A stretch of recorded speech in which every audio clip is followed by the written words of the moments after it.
여러분들 질문 있으면 뭐 편하게 질문하세요. 뭐 강의 관련된 내용을 해도 되고 아니면 뭐 그거 아니라도 여러분들 평소에 궁금했던 거라든지 뭐 있으면 말씀해 보세요.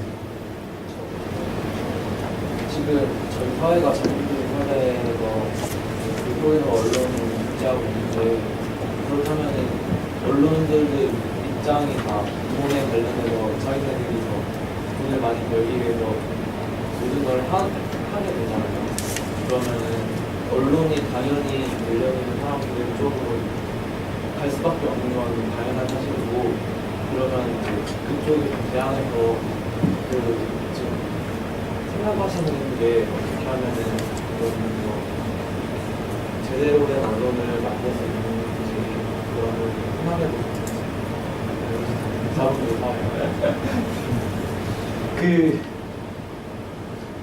예를 들어 경향신문 여러분 아시죠? 네. 경향신문의 논조를 보면요, 경향신문 몇 번 바뀌었습니다. 지금은 진보적인 어떤 성향 색깔을 많이 내고 있는 신문으로 알려져 있죠. 근데 경향신문은 한때는 굉장히 보수적인 신문이었습니다. 왜 보수적인 신문이었느냐? 그때 경향신문의 사주가 한화였습니다. 한화에서 경향신문을 가지고 있을 때, 주인이었을 때, 그때 경향신문은 한화의 논리를 반영을 해서, 한화의 오너의 논리를 반영을 해서 굉장히 보수적인 목소리를 냈습니다. 그런데 경향신문이 어려워지죠. 그러면서 경향신문 한화가 손을 떼죠. 그리고 지금은 거의 뭐 우리사주 비슷한 체제로 가 있죠. 주인이 없습니다. MBC 비슷해요. MBC는 주인이 있죠. 회사가 그 국가가 사실상 주인인데 주인이 없는 회사가 또 있구나. 한겨레. 한겨레는 88년도에 처음에 창립이 됐는데 국민주 형태로 해가지고 창립이 됐습니다. 그래서 한겨레의 대주주는 일반 국민들입니다. 그리고 우리사주. 공통점이 뭐냐면요, 진보적인 목소리를 내는 그런 매체들의 공통점은 바로 그 어떤 오너가, 하나의 오너가 없다는 거예요. 국민 다수가 어떤 대주주인 그런 언론이라는 거죠. 반면에 조선일보 어때요? 조선일보 일가가 다 독점을 하고 있죠. 방시 일가. 그 다음에 중앙일보, 홍석현 회장 소유죠, 사실상. 그 다음에 동아일보, 김성수 일가 그쪽 그죠 다. 전부 다 이런 개인 오너가 분명하잖아요. 그렇죠? 문화일보 지금 어때요? 문화일보? 거의 동아일보와 함께 문화일보를 다들 안 부르구나. 동아일보와 함께 서로 누가 극우 꼴통이냐를 경쟁을 하고 있죠. 그 문화일보가요, 한때 굉장히 진보적인 목소리를 낸 적이 있습니다. 문화일보의 지금 다수는 현대중공업입니다. 대주주는. 그런데 원래 이게 현대에서 가지고 있다가 이걸 그때 현대가 잠깐 손을 뗀 적이 있었어요. 그러면서 여기도 역시 우리사주 비슷한 체제로 갔다가 다시 현대가 오너가 되거든요. 근데 그때 우리사주 비슷한 체제로 갔을 때 문화일보가 굉장히 진보적인 목소리를 냅니다. 왜? 대부분의 기자들은요, 돈이 많은 사람들 아니에요. 사회적 강자, 저 상층에 속한 사람들이 아닙니다. 그렇죠? 그 기자들이 그냥 자기 목소리, 자기 관점에서 자기 목소리를 쓰면 우리 사회에서 최소한 평균의 목소리를 낼 수 있어요. 그게 바로 우리 사주가 됐을 때 나오는 목소리들입니다. 그런데 이게 개인 오너가 등장하는 그 순간에 그 오너의 관점에 의해서 모든 게 다 장악이 됩니다. 왜냐하면 그렇잖아요. 오너가 편집국장, 보도국장을 임명하는데 자기랑 색깔 비슷한 사람이 임명할 거 아니에요. 자기 생각과 다른 뉴스가 나오는, 보도가 되는 그런 사람을 임명하지는 않을 거 아니에요. 자기가 믿을 만한 사람 임명하는데 그렇게 되면 어떻게 됩니까? 바로 그런 식으로 되는 거죠. 그러다 보니까 오너가 있는 회사는 다 그 오너의 개인적인 어떤 생각과 신문의 노조 혹은 방송의 노조가 똑같아집니다. 지금은 SBS가 굉장히 진보적인 그런 방송이 돼버렸죠? 아닌가? 여러분들이 보기에는 여전히 아닌가? 내가 얘기하는 건 상대적으로 KBS나 MBC에 비하면 그렇죠? 그런데 노무현 정부 때는 어땠어요? 방송을 보면 MBC가 어떻게 보면 가장 진보적이고 KBS, SBS가 가장 보수적인 방송이었습니다. 지금 완전히 바뀌어버렸죠. 이게 왜 이렇게 됐느냐? MBC하고 KBS는 오너가 있잖아요. 국가가 있습니다. 그렇죠? 정부가 있고 SBS는 개인 사주죠. 개인 사주이기 때문에 그리고 또 방송이라고 하는 건 신문과 달리 이 국가의 규제를 많이 받습니다. 여기는 2년마다 재허가를 받아야 돼요. 만약에 SBS에 대해서 국가가 재허가를 안 해주잖아요. 2년마다 받아야 되는데 재허가를 안 해주면 바로 문 닫아야 됩니다. 방송이 끊어져요. 굉장히 이건 중요한 문제입니다. 그렇기 때문에 이 사주로서는 어떤 정권이 오느냐에 따라서 양쪽 눈치를 안 볼 수가 없어요. 그렇죠? 자동적으로 그 정부의 눈치를 봅니다. 하지만 동시에 또 이게 정권이 바뀔 경우에 생각 안 할 수 없죠. 그러다 보니까 계속 애매한 스탠스를 유지하는 겁니다. 그게 차이예요. 그 특정 언론사의 논조가 왜 이렇게 나오느냐. 지금 대한민국의 언론사의 논조는 아주 기계적입니다. 지금 제가 말한 게 100% 다 맞아요. 물론 뭐 인터넷 신문 같은 경우는 좀 다르죠. 예를 들어 오마이뉴스다 이러면은 오마이뉴스는 분명히 개인이 만들었잖아요. 그 오연호 지금 대표를 중심으로 해서 몇 사람이 만든 거죠. 그걸 이제 뜻있는 몇 명이 만들다 보니까 여기는 뭐 초기 자본이 그렇게 많이 들어갔던 것도 아니고 쉽게 말하면 재벌이 아닙니다. 평균적인 사람들이 만든 거예요. 그러니까 우리 사주 체제 비슷한 거예요. 평균적인 사람들이 만든 거다 보니까 그냥 평균적인 목소리 내는 거예요. 그렇죠? 뭐 프레시안인가 뭐 거기도 요즘은 무슨 뭐 조합원 체제, 뭐 협동조합 뭐 비슷하게 이렇게 하는데 그냥 평균적인 사람들이 말 그대로 보니까 그러니까 그런 목소리들이 나오는 겁니다. 그러니까 인터넷 매체하고는 좀 달라요. 방금 얘기한 종이신문과 방송 이건 아주 기계적입니다. 이 규칙대로 다 가요.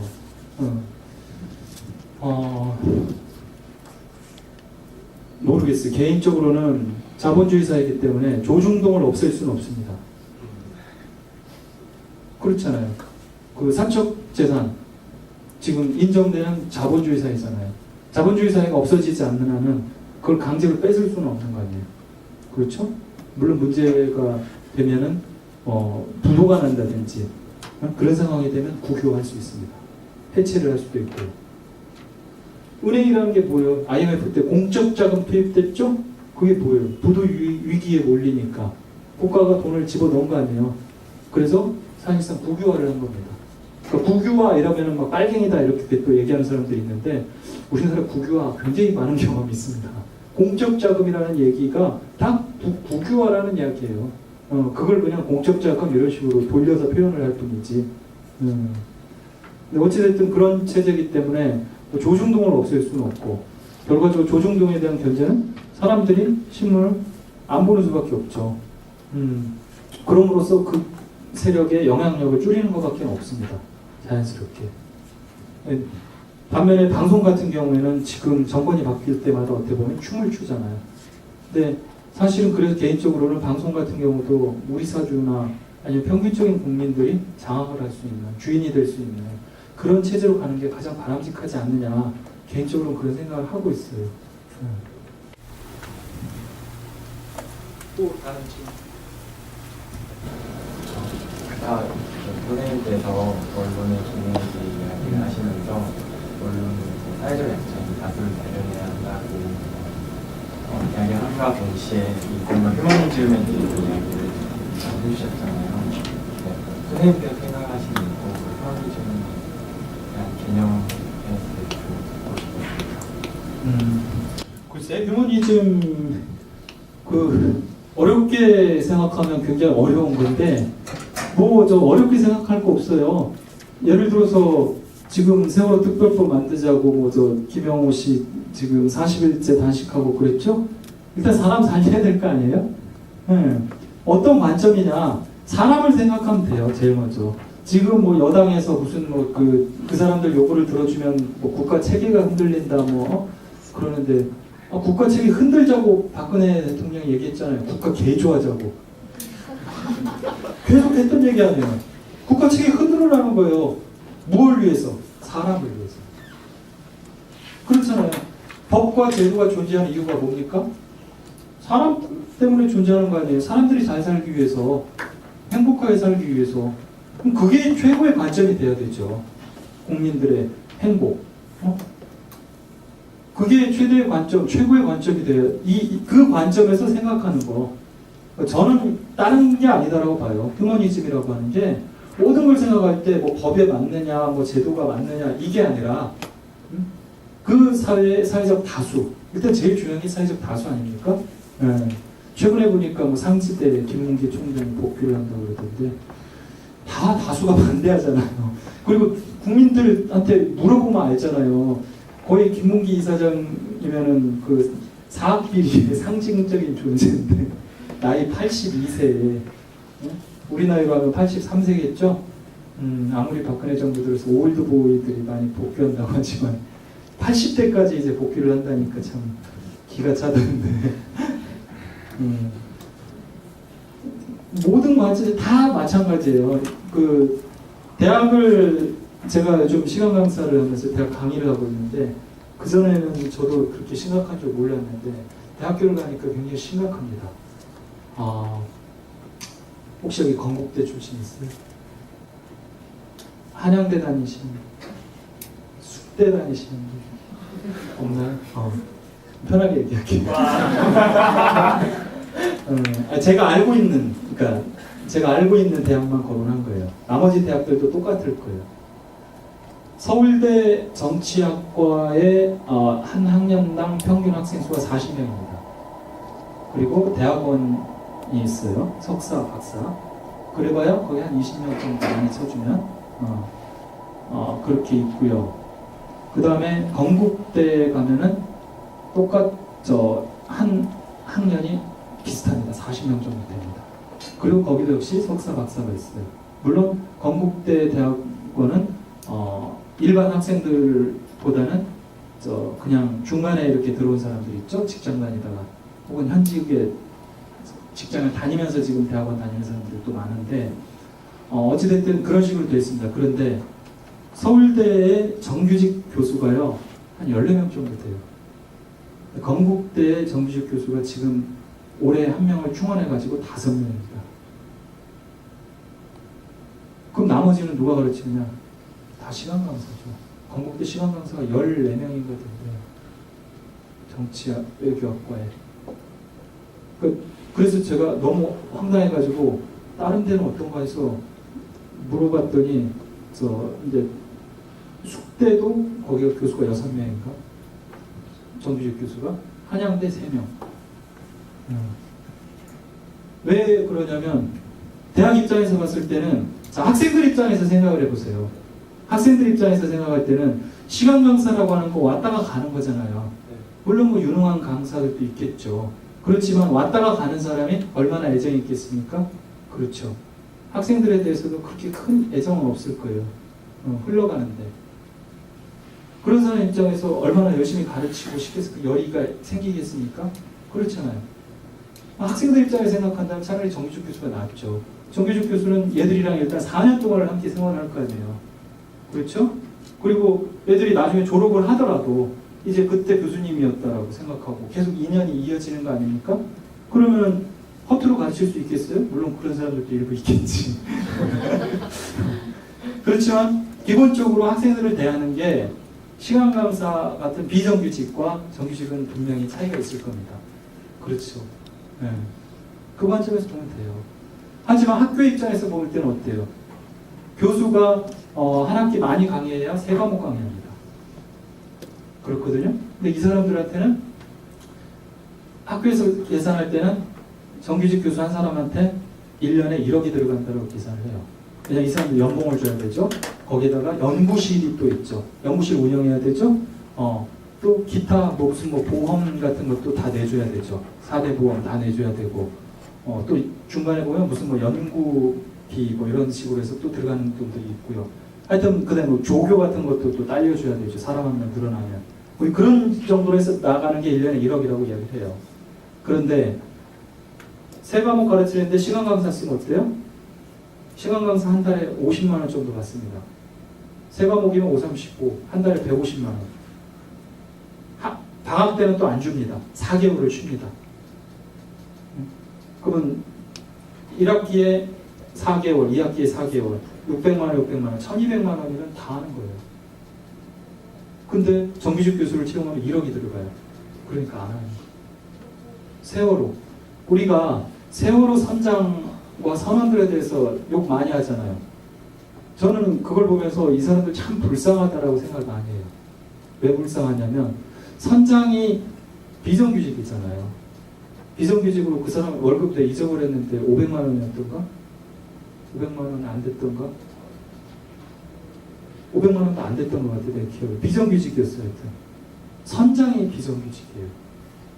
나머지 선원들 어떻게 했어요? 선장이 비정규직이에요. 나머지 선은 다 사실상 비정규직입니다. 그렇죠? 그 사람들은 뭐 저 200만 원도 못 받는 비정규직들이란 말이에요. 그 사람들이 얼마나 애정이 있겠어요. 자기 이 배에 대해서. 자기가 정규직 직원으로서 이 배에 자기는 어떻게 보면 정년퇴직할 때까지 이 배를 계속 탈 수 있다. 라고 생각되면 이 배가 내 거다라고 의식을 느낄 거 아니에요. 그렇죠? 그러면 일하는 자세가 사람이 달라집니다. 설령 이번 참사 같은 경우가 났을 때라도 태도가 다를 거예요. 하지만 이 비정규직, 더군다나 그 언론에도 많이 보도됐잖아요. 무슨 뭐 1등항 회사다, 뭐 이런 사람들 계속 왔다 가는 거 아니에요. 비정규직으로. 왜? 다른 데서 월급 조금 더 준다고 하면 바로 옮기는 거 아니에요. 그렇죠? 무슨 애정이 있겠어요. 그냥 여기 잠깐 내가 머물다 가는 거고, 또 더 월급 많이 주는 혹시 정규직 있으면 언제든지 옮길 생각을 하고 있는 거 아니에요. 그런 사람들이 무슨 애정이 있겠어요. 그러니까 배가 넘어가도 자기는 책임의식을 못 느끼는 거죠. 이 배가 내 배다라는 의식이 있다면 책임의식을 느껴요. MBC 기자들이 2012년도에 파업을 그렇게 열심히 했던 이유가 MBC 직원도 6개월 파업을 했습니다. 그때. 6개월 동안 파업한다는 건 정말 엄청난 거예요. 제가 지금 생각을 해봐도. 현대자동차요? 한 달 파업한 적 없어요. 뭐 현대자동차, 현대중공업 막 엄청 파업 옛날에 보면 많이 한다고 사회적으로 난리가 나거든요. 거기서 한번 파업을 하면. 이번에도 뭐 부분 파업인가 2시간 한다니까 뭐 400억 손실 막 어쩌고 해가지고 막 언론에서 쓰더라고. 그런데도 그런 회사 노조들도 기껏 파업해봐야 일주일이나 열흘, 한 달 못합니다. 그런데 6개월을 했어요. 이건 엄청난 거예요. 왜? 적어도 MBC 직원들한테는요, MBC는 내 거라는 의식이 있는 거예요. 내게 망가지면 안 된다. 내 회사다. 나의 회사라는 의식이 있는 거예요. 그렇기 때문에 내 회사가 망가지면 안 된다는 그 심정 때문에 6개월 동안 파업을 할 수 있었던 거예요. 그러니까 이게 굉장히 중요한 거예요. 어찌됐든 사람을 뽑는데도 그런 어떤 사람을 중심으로 해서 뽑는다라면 돈이 아니라 대학에서도 그렇게 시간 강사만 많이 쓰고 세월호 같은 데서도 비정규직들 데려다가 막 쓰고 그런 식으로 하지 않는 거죠. 그러니까 휴머니즘이라는 게 딴 거 아니에요. 사람을 중심으로 모든 걸 생각을 하면 그게 휴머니즘이에요. 어렵게 생각할 거 없어요. 또 네, MBC 파업 얘기하셨는데 MBC 파업이 결과적으로는 실패했잖아요. 근데 이 파업이란 게 노동자가 자기 의견을 관철시키기 위한 최후의 수단인데 이 파업도 어떤 성공 과정이나 작동 기제 같은 게 있을 거란 말이에요. 유럽 같은 경우에서는 자주 하고 또 성공도 많이 하고요. 근데 그런 데서는 성공하는데 왜 우리는 이렇게 뭐 가깝게는 코레 파업도 있었고 실패하는지 그 내부자로서 입장 같은 거 한번 들어볼 수 있을까요? 기본적으로 파업은요, 방금 얘기한 대로 최후에 사용하는 수단이고요. 그리고 역대 우리나라에서 파업을 해가지고 성공한 사례는 거의 찾아보기 어렵습니다. 모르겠어요. 외국에서 성공한 사례들 같은 경우에 파업이 성공하려면요, 일단 그 외부의 조건이 이루어져야 됩니다. 예를 들어서 선진국 같은 경우는 어때요? 노동조합에서 파업을 하면, 심지어 프랑스 같은 데는 경찰이나 소방관도 파업을 하죠? 일반 시민들이 어떻게 봐요? 자기들의 권리를 행사하고 있다라고 다 인정을 하잖아요. 우리나라는 어때요? 파업을 하면 다 때려잡죠? 이기주의 집단으로 매도가 되죠. 그게 우리나라 기본적인 현실입니다. 이게 박정희 정부 이래로 끊임없이 어떤 노동조합을 만든다라고 하면 빨갱이라고 해가지고 계속 탄압을 해왔어. 못 만들게. 유럽에 그 많은 사회민주주의 정당이 있지만 우리나라는 없잖아요. 진보 정당이, 우리나라는 제대로 된 진보 정당이 최근에 왔어요. 지금 뭐 그 정의당이라든지 그 예전에 민주노동당 이런 식으로 등장을 했지, 우리나라는 존재해 본 적이 없습니다. 왜냐면 그런 진보 정당 만들겠다고 하면 다 빨갱이라고 해서 때려잡았거든요. 노동조합 마찬가지예요. 노동조합의 노동이라는 말도 못 쓰게 하잖아요. 근로자의 말, 근로라는 말을 쓰잖아요. 원래는 노동이라는 말이 가장 어떻게 보면은 우리말에, 그러니까 원래 우리가 쓰던 말인데, 그리고 그 원래 예전 책 읽어보면은요, 그 옛날, 그러니까 해방 이전 혹은 뭐 해방 직후 그 당시 어떤 소설이나 책을 보더라도 인민이라는 말을 쓰지 국민이라는 말은 없습니다. 원래 국민은 아까 이야기한 대로 이게 근대 국가 이후의 산물이에요. 국가의 백성이잖아요. 국민이라고 하는 게. 근대 국가가 등장하기 전에 국민이라는 건 없어요. 인민이지 그냥. 인민이라는 말이 보편적인 용어였는데 그것도 못 쓰게 하잖아요. 빨갱이가. 그래가지고 지금 다 국민 그러잖아요. 인민이란 말을 못 쓰니까 이제 소위 제야 세력들이 옛날에 썼던 말이 민중이라든지 이런 걸로 이제 돌려서 썼는데, 어찌됐든 그게 우리나라의 현실이에요. 1차적인 조건, 외부적인 조건이 무조건 파업하면 때려잡는 거예요. 그 다음에 두 번째로 실제로 일반 국민들의 시선도 그런 식으로 이렇게 익숙해져 오다 보니까 노동자들의 파업에 대해서 굉장히 안 좋게 보지만, 또 한편으로 실제 파업을 하면 정부가 직접 개입을 합니다. MBC 노동자 파업은 정부가 눈에 보이는 개입은 안 했지만 실질적으로 저는 개입을 했다라고 생각을 합니다. 무슨 얘기냐면 김재철 사장에게 너 버텨라. 무조건 버텨라. 그랬다고 보는 거예요. 아니면 그 사람이 이렇게 배포 있는 사람 아니에요. 우리가 다 아는데. MBC에서 20년 넘게 생활했던 그 사람. 알만한 사람 다 아는데 어떤 사람인지. 그렇게 배포 있는 사람 아니에요. 근데 배째라고 버텼잖아요. 무조건. 그렇게 버티면 어떻게 됩니까? 회사가 망가지지. 그렇죠? 김재철이 망가지니까. 김재철은 멀쩡하게 잘 갔잖아요. 그거예요. 그러면 그 사람이 어떻게 버틸 수 있느냐 이거죠. 정권에서 개입했다고 보는 거예요. 어쨌든 그런 식으로 노동조합이 파업을 하면 또 정부가 개입을 해서 때려 부숩니다. 그렇죠? 국민적 시선도 안 좋죠. 그 국가도 개입을 하죠. 거기다가 회사 측, 경영진 측에서는 그런 것들을 어떻게 보면 그 자기 의지할 수 있으니까 버티기로 나가고 강공으로 나가죠. 항상 지금까지 정부가 그 회사 쪽을 밀어주니까 이 사람들은 일단은 버팁니다. 원래 파업을 하고 그러면은요, 회사에 차질이 생기잖아요. 그렇죠? 회사 운영이 잘 안 되면 어떻게 돼요? 그 경영진 입장에서는 손해잖아. 손해가 나니까 어떻게든지 그 파업 상황으로 가는 걸 막아야 되는 거 아닙니까? 그렇죠. 막으려면 어떻게 해야 돼요? 협상을 해야죠. 대화를 하고 조금이라도 들어줄 생각을 해야 되는 거 아니에요? 근데 우리나라는 어떻습니까? 안 듣잖아요. 왜? 결국 이번 기회에 쟤네들 뿌리를 뽑아버려야 돼. 뭐 이런 거 아니에요. 그리고 실제로 뿌리 뽑기 위해서 정부가 달려들잖아요. 국가가. 공권력 투입하고 뭐 이런 식으로. 그게 우리 늘 반복이 되어 왔어요. 그러다 보니까 우리나라 파업, 역대 파업 중에 성공한 케이스가 그렇게 많지 않습니다. 거의 모든 파업이 다 실패했습니다. 2008년도에 광우병 촛불 시위, 일종의 파업입니다. 국민적인 파업이죠. 국민들이 들고 일어났잖아요. 이 소고기 협상 잘못됐다, 바꿔라 해서 성공했습니다. 어느 정도. 그렇죠? 그래서 추가 협상에서 예를 들어 30개월 이상 된 소고기는 수입을 못하게 한다든지 이런 식으로 그 어느 정도 그게 반영이 됐습니다. 근데 그 다음에 어떻게 됐어요?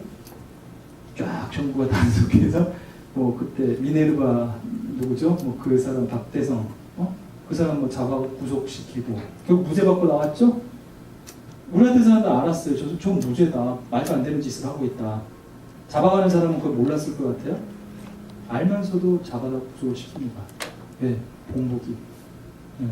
그런 식으로 해야 더 이상 저항을 못한다 라고 보는 거죠.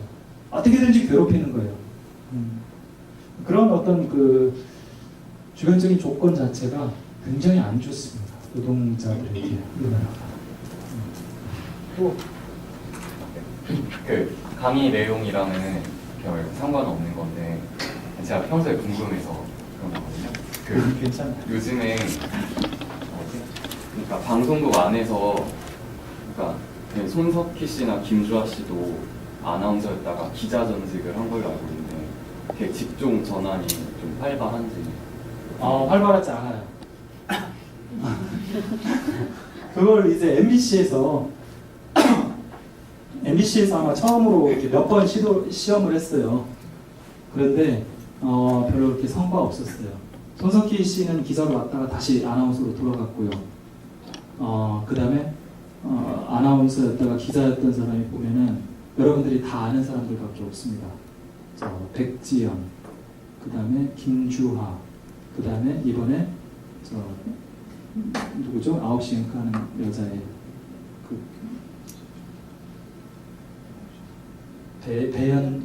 배현진, 그거밖에 없습니다. 아나운서 하다가 기자 된 사람이. 근데 공통점이 있죠. 손석희는 모르겠고, 백지연, 김주하, 배현진, 이 사람들은 쉽게 말하면 보도국의 아주 핵심 간부가 쟤를 기자로 바꿔줘야겠다라고 마음을 먹어서 한 겁니다.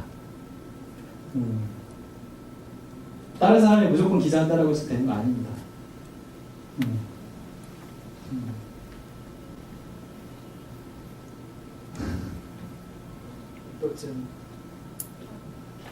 전체적으로 이제 들어보면 이제 인간미나 휴머니즘이 결여된 이제 법 제정이나 언론 보도 같은 경우도 만약에 노동조합이 하면 노동조합의 얘기를 언론이 보도를 하는 게 아니라 그래서 지하철이 지금 제대로 안 들어가고 그런 나쁜 쪽만 보도를 하고 그런 전체적인 사회 시스템이나 언론적인 문제들이 많이 야기가 되고 있다고 생각하는데요, 전체적으로. 근데 그게 이제 저 같은 경우는 학교 안에서도 비슷하거든요.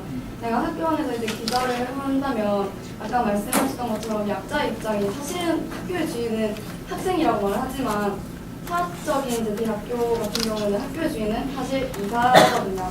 그러니까 그런 거 이제 눈치를 보면 기사를 써야 해요. 사실은 저는 이제 만약에 등록금을 어떻게 쓰느냐 이런 거에서 예를 들어서 저희는 학생이 4명, 교직원이 4명 이렇게 하는데 의장이 1명 들어가는데 의장도 투표권이 있게 되면 무조건 학생 측이 지게 되는 이런 시스템을 시도를 하고 싶은데 학교에서는 이제 바로 그런 거 얘기하면 키움이 되거든요. 그러니까 이런 문제가 저한테는 이제 바로 있으니까 저희가 이제 학생으로서 사실 학생이니까 이런 문제에 대해서 어떻게 대처를 하면 좋을 것 같은 조언을 해주셨으면 좋겠어요. 어렵다. 너무 어려우시죠.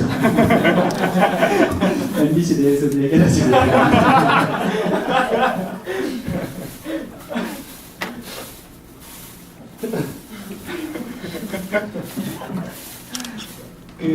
MBC에는 그런 제도가 있었습니다. 지금은 없어졌는데 김재철 원대로 결국은 이제 없어졌는데 공정방송협의회라는 게 있어요. 노사 양측이 동수로 구성을 합니다. 여기는 지금 사가 한 명 더 많잖아요. 그러니까 이건 사기죠. 네, 사기예요. 네, 허울뿐이죠. 그런 것 때문에 우리는 예전에 회사와 계속 싸웠어요. 파업도 하고 여러 가지 형태로 많이 싸워가지고 그때 쟁취했어요. 단체 협약 조항을 노사 동수로 같은 숫자로 공영방송 협의회를 구성한다. 그래가지고 보도에 문제가 있을 경우에 그걸 가지고 공정방송 협의회에서 논의를 하고 그리고 거기에서 해당 책임자에 대해서 문책을 요구할 수 있다. 문책을 요구하려면 어떻게 돼요? 노사 동수기 때문에 절대 요구가 안 됩니다. 투표를 하면. 그렇죠? 그래서 또 거기에 조항을 달아놨어요. 노사 동수일 경우에 문책을 요구를 할 수 있는데 문책 요구를 해. 그런데 노사 동수일 경우, 즉 그 사측에서 오케이 문책하자라고 한 명이 넘어오면 해결 쉽게 끝나지만 안 넘어올 거 아니에요. 그 경우에는 노사 동수일 경우에는 사장은 충분한 사유가 있을 경우에 이를 들어준다. 그 다음에 두 번째 조항.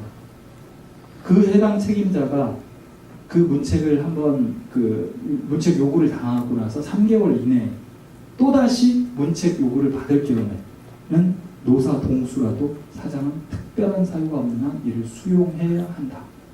이게 MBC 굉장히 강력한 공영방송 조항이에요. 어떻게 보면 이것 때문에 MBC가 그동안에 공정방송을 유지할 수 있었던 배경이에요. 근데 김재철이 온 다음부터 공영방송 조항 완전히 지키지를 않아버렸죠. 아무리 요구를 해도 듣지를 않습니다. 단체 협약에 명시가 되어 있는데도 불구하고 안 들어버려요. 그래서 우리가 파업까지 갔던 겁니다.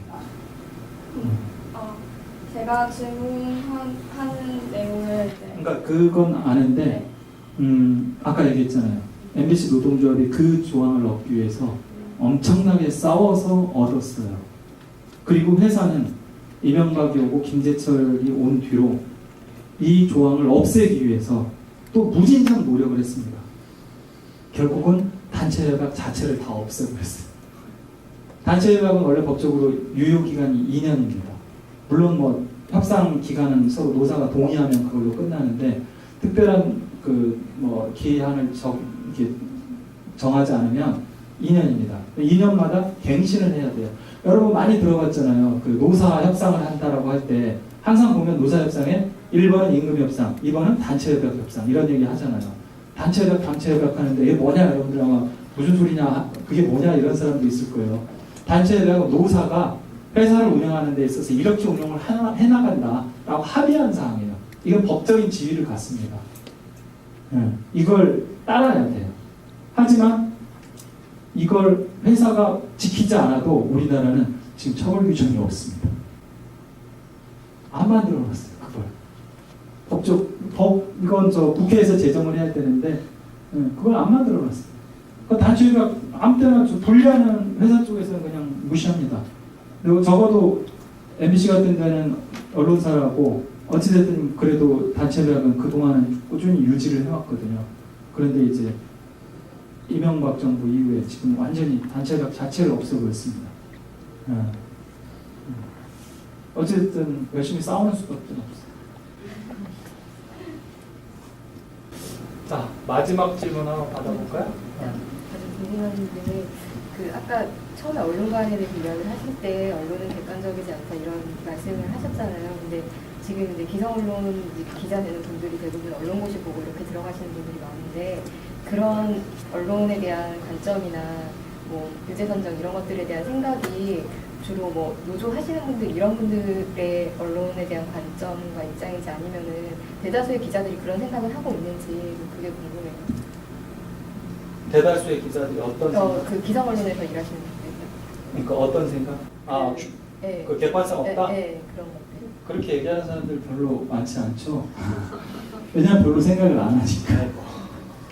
별로 그렇게 그런 얘기하는 사람들 그렇게 많지 않을 거예요. 그게 이제 이명박 정부 이후에 언론이 완전히 망가지면서 이제 실제로 저희 MBC 같은 경우에 그전에는 예를 들어 노태우 정부 때, 김영삼 정부 때까지만 김영삼 정부 때 그나마 이제 조금씩 나아지기 시작했고 노태우 정부 때까지만 해도 야당 기사가 거의 없습니다. 정치부 기사 예를 들면 정치부 기사에 없어요 거의.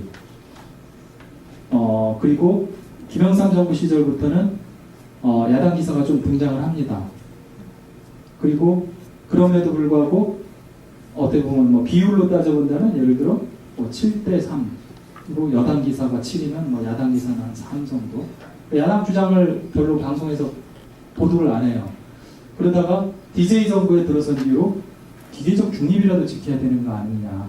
이래가지고 여당 주장 5, 야당 주장 5, 5대5 균형을 그때부터 맞추기 시작했습니다. 노무현 정부 들어서면서부터 어떤 상황이 생기냐면 우리 내부에서 야, 기계적 중립이 이게 말이 되느냐. 대체적으로 보면 지금 여당인 새누리당, 그전에는 한나라당이 있죠. 그쪽의 주장이 억지가 많거든요. 근데 그 억지 주장과 예를 들어 야당, 반대쪽의 주장, 지금 저 새정치민주연합이죠. 그쪽의 주장을 1대1로 심어주는 게 이게 균형이냐 중립이냐 내부에서 그런 논란이 많았어요.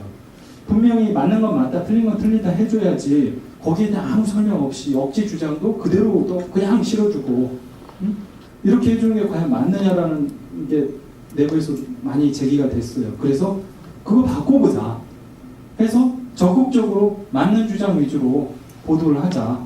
틀린 주장 틀렸다라고 이야기하자.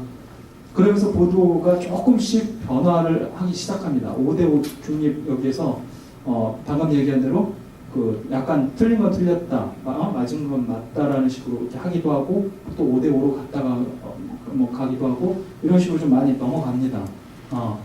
하여튼 그런 식으로 가다가 이명박 정부 들어서면서도 완전히 군사 정부 시절로 돌아가 버렸어요.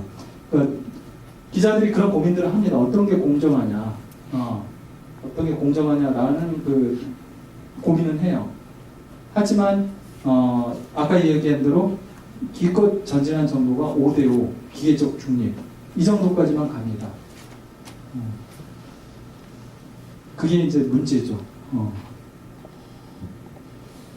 다른 질문 없죠? 이제 그 복직이 안 됐죠? 엄밀하게 이야기를 하면 법원에서는 복직을 시키라고 결정을 했는데 회사가 이행을 안 하고 있죠.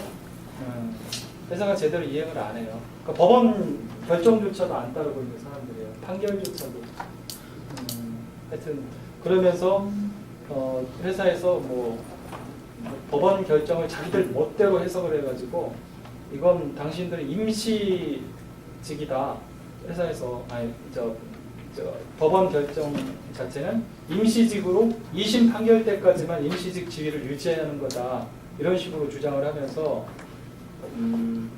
일단 출근지 지정, 그 다음에 임시 신분증 발급, 그 다음에 세 번째로 월급을 주겠다. 세 가지만 하겠다라고 딱 했어요. 그래가지고 통보를 했더라고. 그 인사부의 말단 사원을 통해서 출근지가 일산의 드림센터 201호로 지정됐습니다. 그 연락이 와서 그러면 지금 내일부터 나가라고 연락을 하는 겁니까? 아니면 모레부터 나가라고 연락을 하는 겁니까? 저는 모릅니다. 그렇게만 통보를 받았습니다. 그렇게만 여러분들한테 알려주라고 통보를 받았습니다. 출근하라는 얘기도 아니고 말란 얘기도 아니고. 네. 하여튼 그런 식으로 어찌됐든 절대 회사에 들어오는 걸 못 보겠다 그런 식으로 지금 회사가 어떻게 보면 버티고 있어가지고 좀 더 지켜봐야 될 것 같아요. 아무리 법원에서 우리가 이겨도 이긴다고 하더라도 제가 봤을 때는 2심에서 설령 이겨도 대법원에서 정권 바뀔 때까지는 절대로 판결을 안 낼 거고요.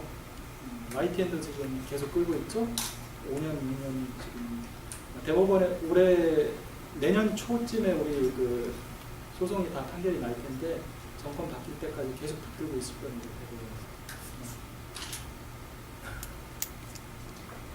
자, 고맙습니다. 네, 고맙습니다.